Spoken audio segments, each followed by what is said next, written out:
Maryland voters be allowed to decide whether to legalize marijuana? That's the question that lawmakers are pondering in a bill that would put marijuana on the ballot. Political reporter Pat Warren is here with the pros and the cons. Pat? Well, Jess, it makes sense to supporters to put the question to voters because in states where marijuana is legal for recreational use, it has been the voters who have decided. Medical marijuana is being prescribed and steps have been taken to decriminalize. But with thousands of Marylanders still being prosecuted for marijuana offenses, the Marijuana Policy Project says it's time to put it to a vote. Well, so far, all but one of the states that have legalized marijuana have done so through a ballot initiative.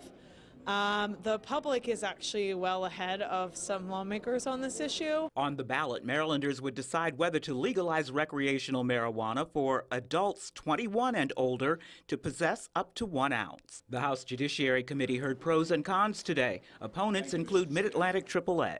At this point, we know that the state of Maryland is woefully ill-prepared to deal with the consequences of legalizing marijuana here in the state.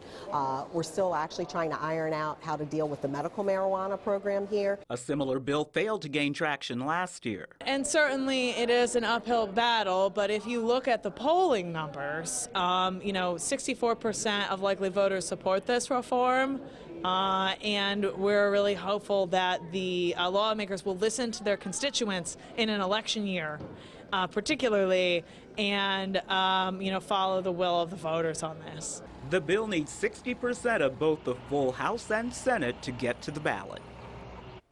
And if it does pass, this is one of those bills that is not subject to a veto by the governor. Back to you, Jess. Pat, thank you. Supporters of say that state control of marijuana sales takes the profit out of the criminal market.